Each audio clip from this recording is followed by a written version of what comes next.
Awesome. What's up, everyone? Happy Thursday. Really excited for the stream today.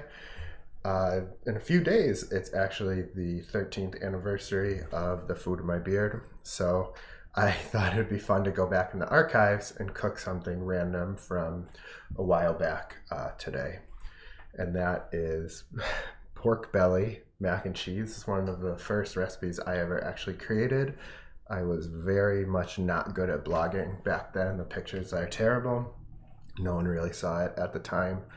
Later on, it did actually pick up steam a little bit, and a few people I know made it, and some people I didn't know made it. But it's a really fun recipe, and I'm kind of like putting some of my modern twists on it, but I'm excited to revisit it. I literally haven't cooked it in 13 years.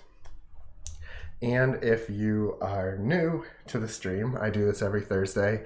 We hang out, I just cook a recipe that usually it's me testing the recipe for the first time on the stream, or sometimes it's like making an older one. And it usually takes about an hour, and we just kind of hang out. I like when you ask questions and, let me know what's going on. So it's a lot of fun. I'm going to start, like any good mac and cheese recipe starts, with grating some cheese. And I have cheddar, jack, and Gruyere. And in this original recipe, it was cheddar, mozzarella, Gruyere, and Parmesan. Honestly, I didn't think we needed all that. Wait, actually, I still kept the mozzarella. It is mozzarella. It's cheddar, mozzarella, and Gruyere. Took the logo off, so I have no idea what I have anymore. I did debate switching it to jack, but I ended up keeping it as mozzarella because in the pictures it looks really creamy and delicious, and I wanted to, keep that creamy deliciousness alive. And I always tell people to grate your own cheese when you're making mac and cheese. This way, in the bags of cheese, there's usually an anti-caking agent. And what that does is prevents the cheese from all sticking together when it's like in the bag, obviously. Sometimes it's not quite as cold as it should be, or it's really compressed against the other cheeses. So they need to make sure that it doesn't arrive to you as like one big clump of cheese. So they put in that anti-caking stuff, and that also prevents it from kind of like really coming together when you try to melt it.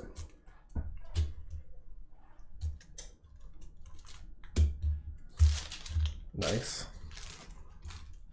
And I'm also doing half of the recipe that I normally would have done. I think the post used 1 pound of pasta and 2 pounds of cheese. And that's a lot. So I'm trying to cut that down a bit, and I'm going to do like 1 pound-ish of cheese and 1/2 pound of pasta. Man, this Gruyere smells so good. It adds like such a great sharpness to the mac and cheese. Hey Vicky, thanks for tuning in. Yes, mac and cheese is so good. I know you guys in the past have liked when I made it. Have you made any good ones recently?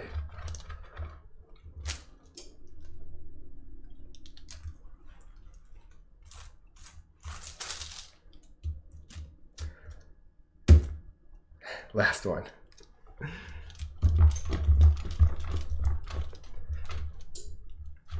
And these are 8 ounces each, so that makes 1 pound. That's why I'm leaving a little nub here of this. I'm not gonna really do all the cheddar either, only like half of it.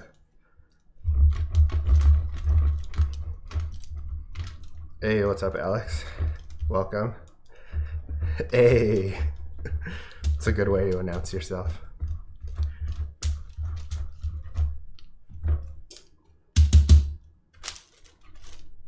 All right, there we go.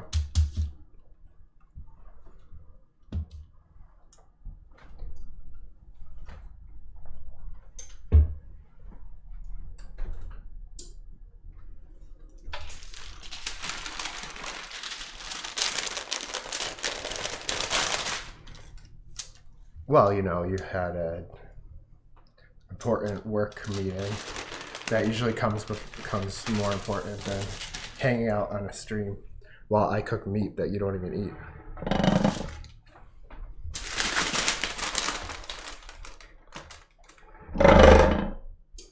There we go. All right, so I'm gonna throw 4 tablespoons of butter in here.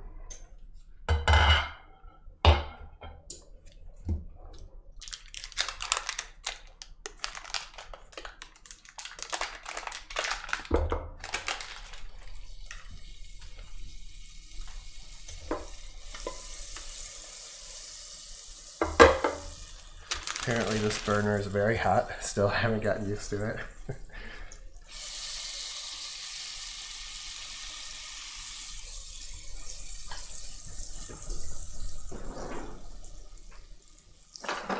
So I'm doing a roux for this mac and cheese. I'm more like against roux mac and cheeses lately. It's sort of old school in my opinion. Normally I would just mix the hot pasta with some, like a little quick sauce that I made, and add the cheese. And sometimes I'll use like a soft cheese to help bring everything together. But because this is like an older recipe, I wanted to stick old school with it. So I have 4 tablespoons of the butter and I have 1 tablespoon of flour. And that is not really like a normal roux ratio. Roux ratio.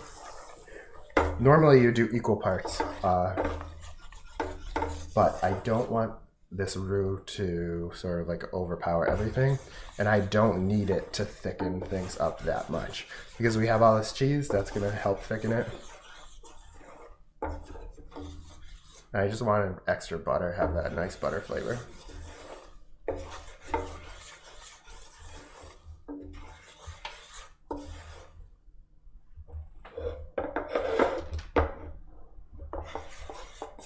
When you make a roux, you want to make sure like you're darkening it a little bit.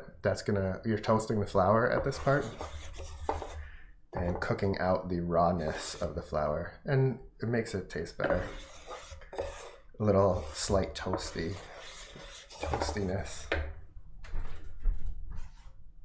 I have the milk here. I've warmed this up a little bit. Shy, thank you. Oh, you've been making it for Thanksgiving. Wow. Wow. Yeah.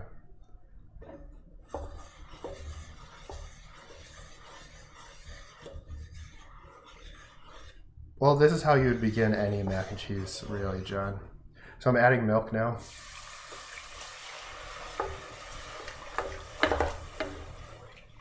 And this isn't real milk because we never really have that around anymore. I feel like I say that on every stream. This is just Oatly. That's crazy that, Shy, did you say your son, is it Arthur, was 13 years old, because it was also 13 years ago that I wrote this recipe.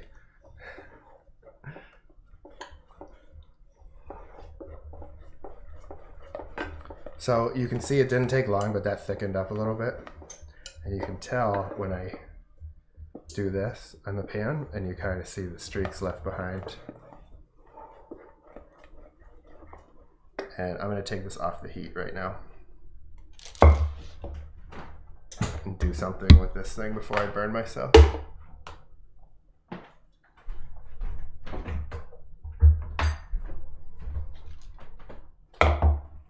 And now I'm just going to add all this cheese to it.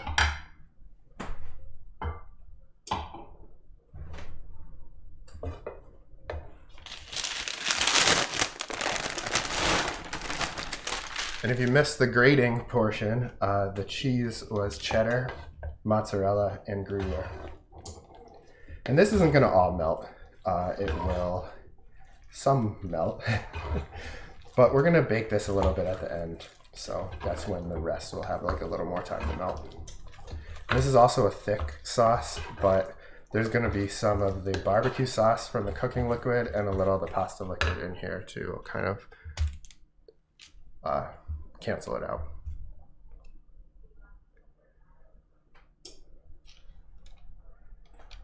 And so you said, Arthur's your husband.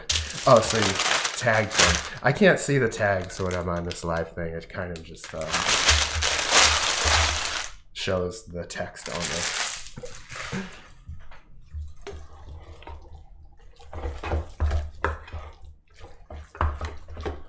All right, so that's looking good. Turning on the water, but it's already pretty hot, so it should only take a minute to boil. I'm just gonna set this over here.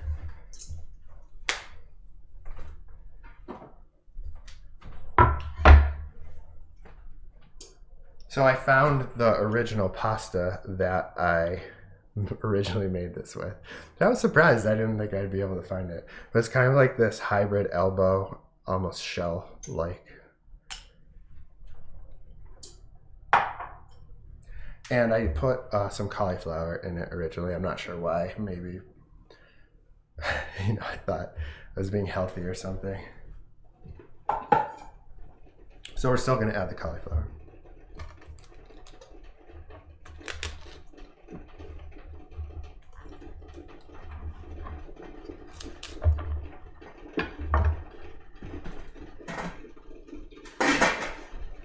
That water did boil quickly, so that's good. Now I'm gonna do kind of bite-sized pieces of the cauliflower.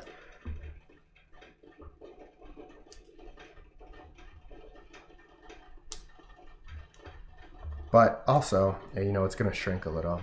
I'm not a big fan of blanching things because I feel like you lose a lot of the flavor in the water. However, I am gonna add this cauliflower to the pasta water when it only has like about a minute left of cooking. Thanks, Jeremy. Yeah, when I was looking over the photos last night, I was like drooling and surprised that I haven't made this in the past 13 years. This is my usual technique when I'm using cauliflower. I just kind of rip it apart into pieces.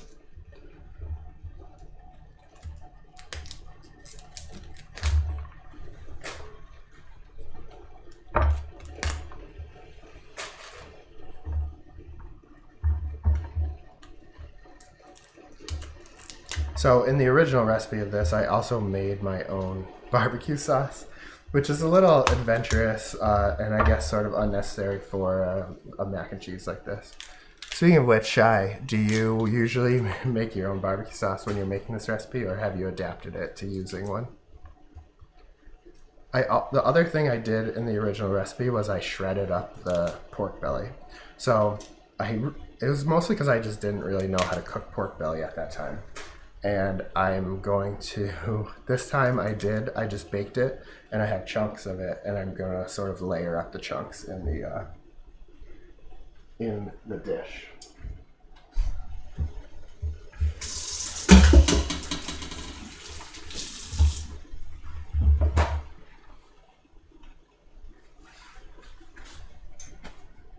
Depends on how you're feeling, yeah. When I was looking at the recipe, I'm like, man, this seems pretty ambitious. So I'm gonna drop the pasta in here. I've already salted it a bit.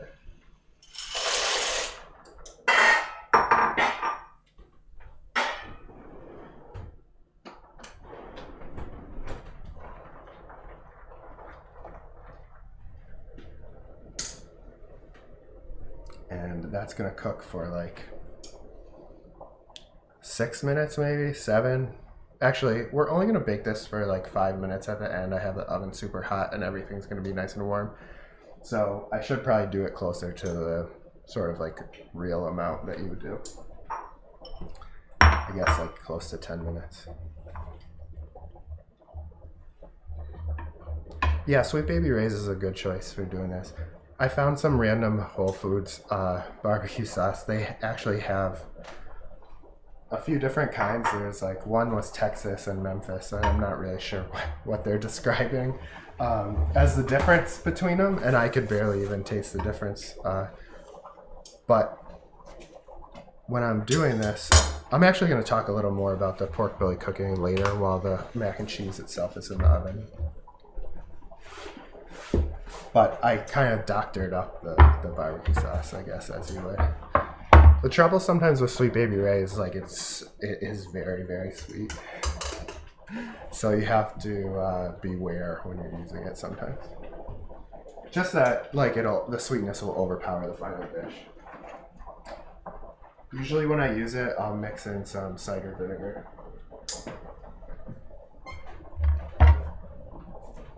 So there's also some red onion in the original dish. I thought it was a good idea to use that too. I think when I originally made it, I had mixed it into the sauce, but I'm just gonna sprinkle some raw onion kind of on top when I bake it, to kind of give it like a sharp, I guess, bite to it.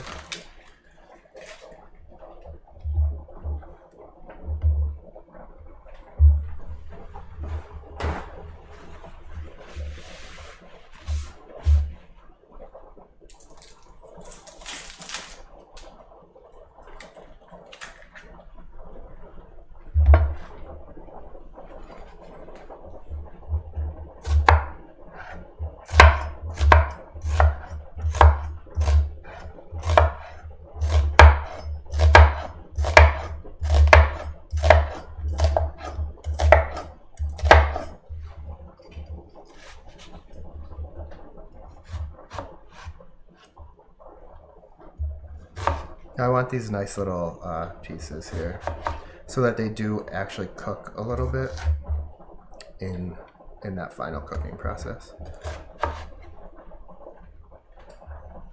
That's going to be plenty, actually.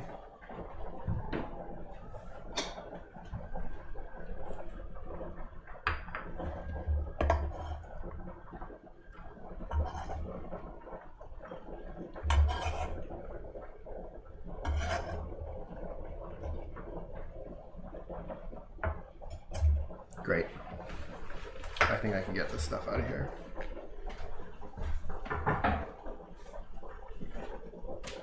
All right, so here is the pork belly.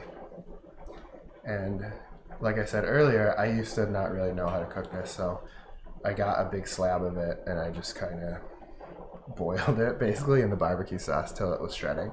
Now what I usually do when I cook pork belly is I make a very flavorful liquid, and I only fill it about halfway up of the slabs of pork. And then I started at low, around 300 for maybe like an hour, flip them, do another half hour, but like I start turning up the heat as we go. And as the sauce starts to evaporate and burn on the edges, the pork is also releasing a lot of fat. So you never really are scorching the pan, and the pork itself gets some nice little brown pieces on top and also stays intact. And it's just like really flavorful and has a great chew to it. I'm gonna check on that pasta real quick.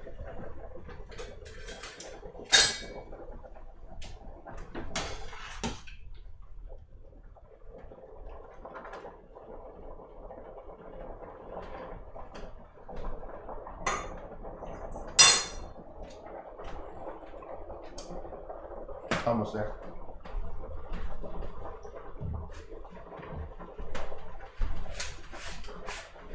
After all that, I did end up needing the cutting board again.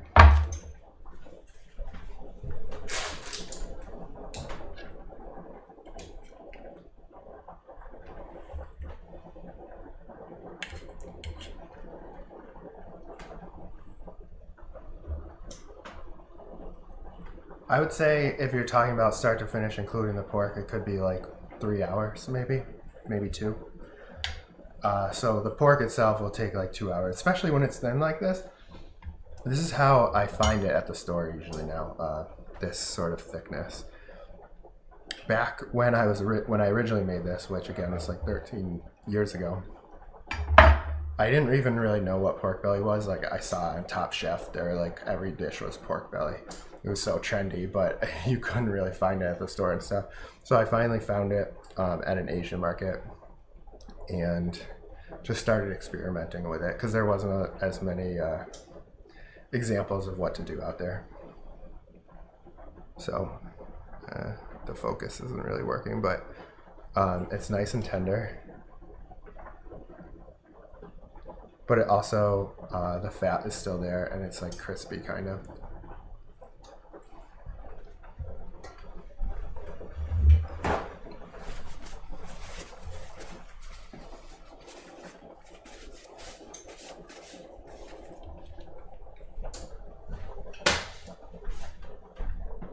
That's a really nice flavor. So I'm gonna put the cauliflower into the water now.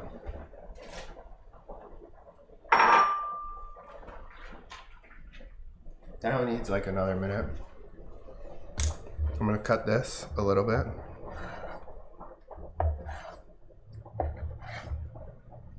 That's the kind of size I'm looking for. I'm gonna mix some in.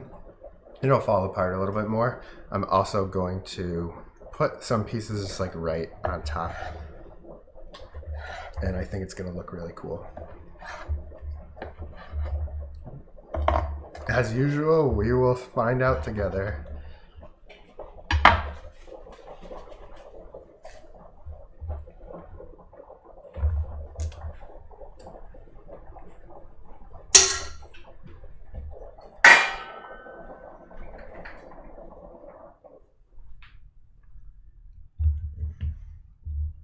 Here, let's switch some of this stuff around.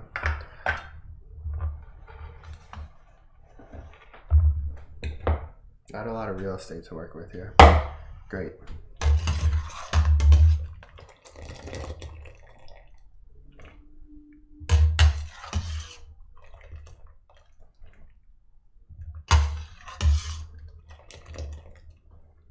I always forget when the water is boiling, like this mic picks up everything and you really can hear that water constantly boiling in the background, and then when it ends it's so peaceful.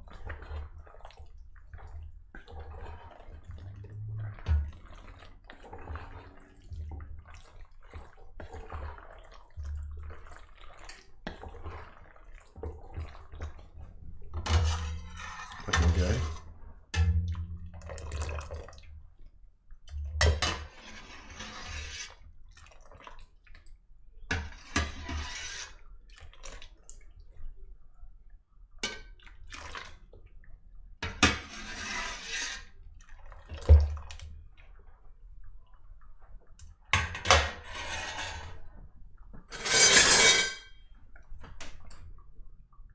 Putting a little extra of this water in here before I dump it.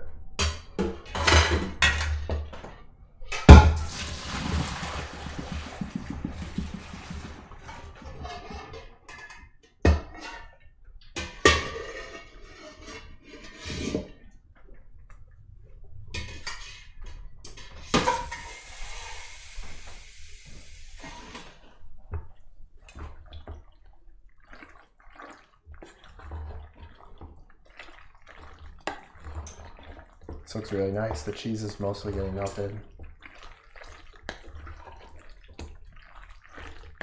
Cauliflower is well incorporated. And I'm going to take this extra sauce from the pork belly.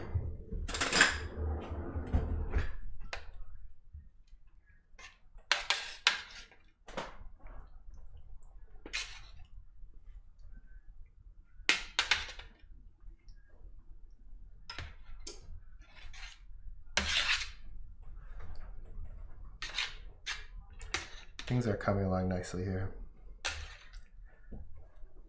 Again, why have I taken 13 years to make this again? Unclear.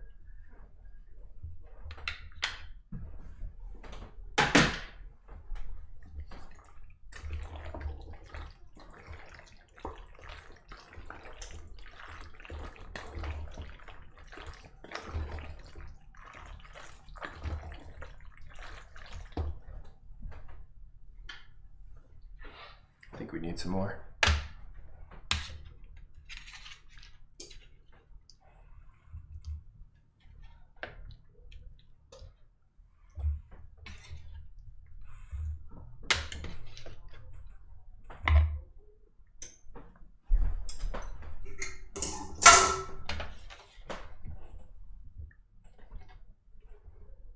Thank you, Gennaro. If you didn't understand what the lyric meant, maybe now you do.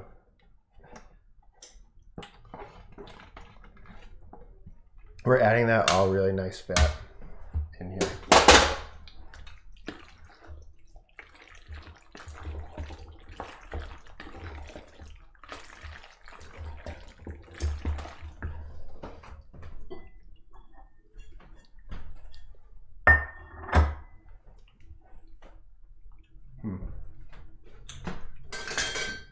There we go. So I'm just going to take this. All right, doing well. Pop that in here. The oven is right now is on convection 450.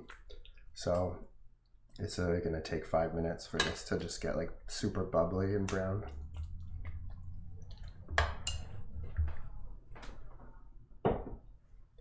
And now I'm going to just take some of this.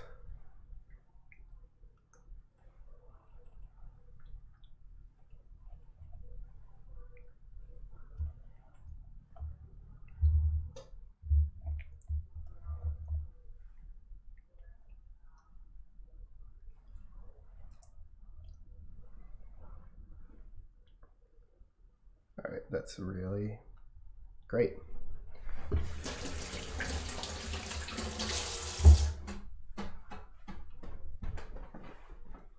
And finally,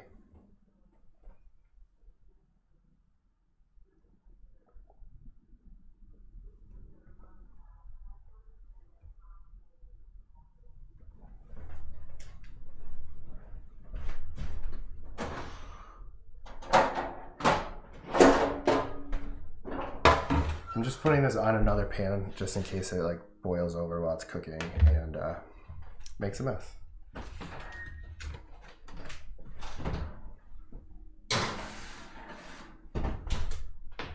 Awesome. So while that's in there, I was going to just talk about the pork belly. So when I originally made this, like I said so long ago, I was really only able to get a slab. But now, usually I can buy it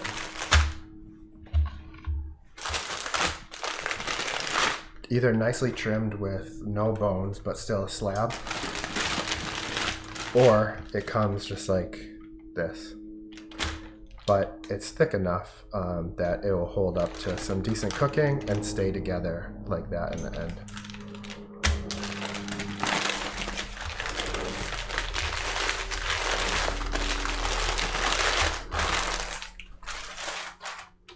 And for the sauce on that, I took store-bought barbecue sauce and I mixed in some cider vinegar, some mustard, a little bit of honey. So I tested the barbecue sauce, so like if you're using a sweet one, I wouldn't add honey. If you're using more of a like vinegary one or tomatoey one. Mine is a more tomatoey one. So I added a little bit of honey to balance it out. Like I said, some mustard and a little hot sauce just to add a little bite to it. And again, like I made my own barbecue. If you want to find that old recipe, you can, but I'm pretty sure I used like a Bobby Flay barbecue sauce that had a lot of like ancho and chipotle peppers in it. And it came out nice. It was really good, and it really flavors like the whole mac and cheese. But again, I do not have time for that right now. So the store-bought that was like doctored up worked perfectly for me. I actually use a lot of vinegar so that it's like so thick in the bottle. You can use all the vinegar to thin it out so it's more of like a cooking liquid. Then I just laid them in the pan and poured in the cooking liquid, and then like moved them around so that it was covered on top and bottom, but made sure the cooking liquid only came up to like about halfway or just below the top so that the meat itself has a chance to brown in the oven.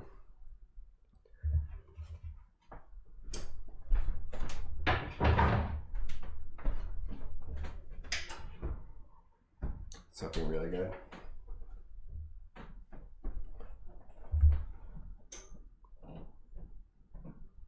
Homemade is way better, yeah, of course. You know, when you want to do it. But like I said, that's why I added all the vinegar and hot sauce and stuff so that it would give it sort of like my own flavor instead of just using the straight up store bought. Also, you could buy like a fancy store bought brand. That would help. But I remember it just like being a whole project to make this. But now, 13 years later, now that I know sort of what I'm doing in the kitchen a little better, I guess it probably wouldn't be as much of a pain to do it. I'm just gonna move this up and turn the broiler on because it's already starting to bubble, but I want the top to get brown.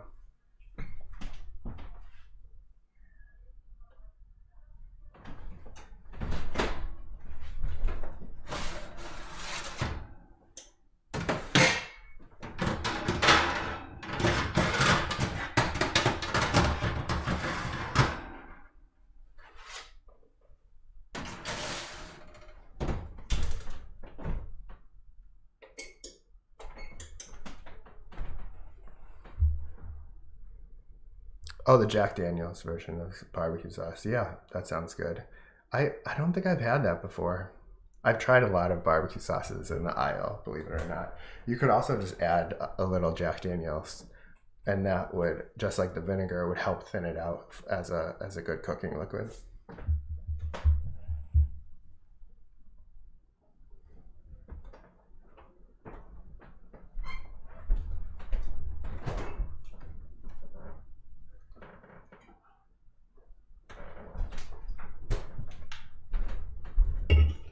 Thought I would have a beer while this finishes up.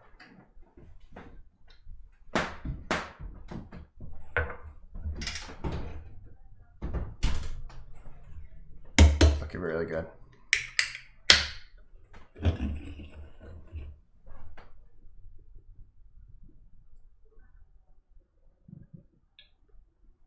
It was fun looking back in some of those old recipes though. And 13 years is a long time. But no, it's exciting. So cheers and thank you all for watching. But don't worry, the food's coming out soon. Yes, Alex, hoof-hearted. Very good. Deep dark colors. Perfect for a nice Thursday afternoon.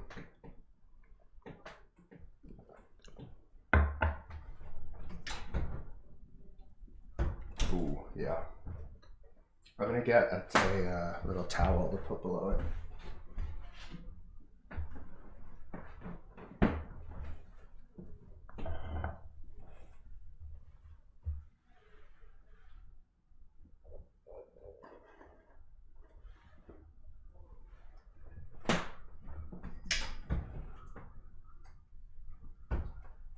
About 1 more minute.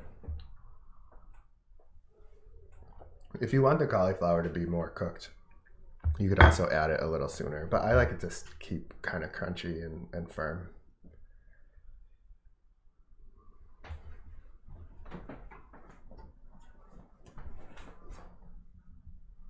I think putting the onions on top was an interesting touch versus mixing them all in.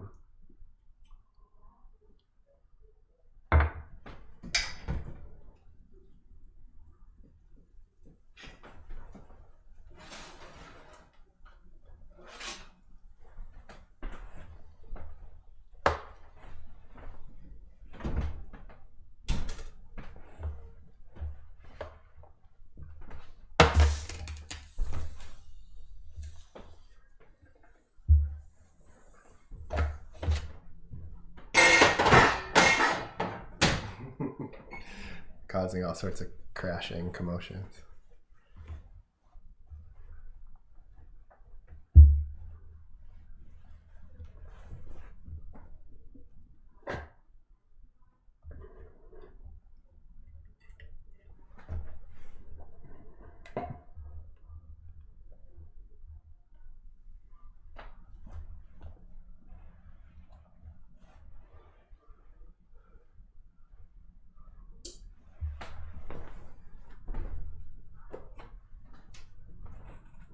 This looks fantastic. Really excited to have it.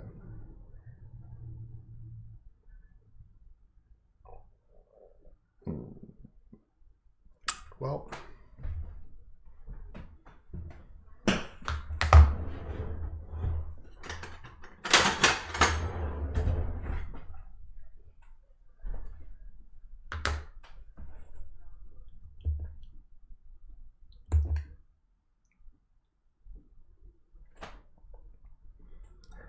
yeah, I'm hungry too. It does look very good. Alex, it's still too hot to have like a epic cheese pull. You get these thin ones to start, but as it cools off, then you get the thicker ones. I can't eat this. It's gonna burn my mouth. That's just cheese pull science, just so you know. Took me 13 years to figure out. And that's another reason for keeping the mozzarella in, for sure. Pro cheese tips.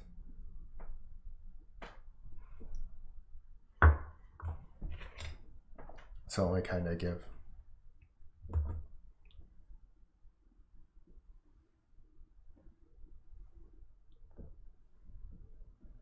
Cheese drips.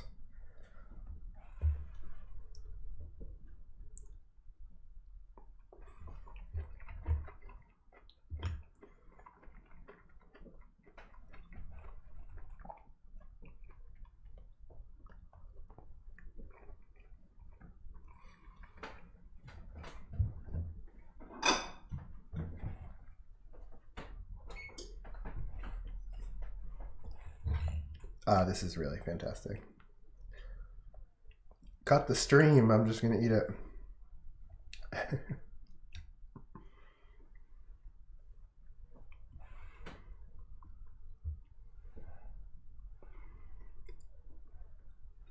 You know, Alex, I'm not a fan of beer and cheese mixed.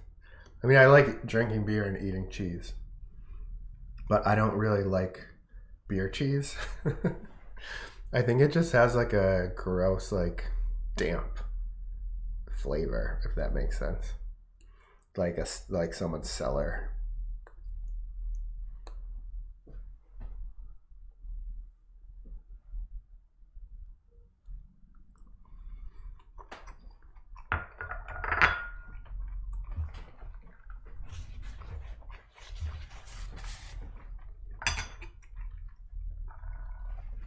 I'm glad it makes sense.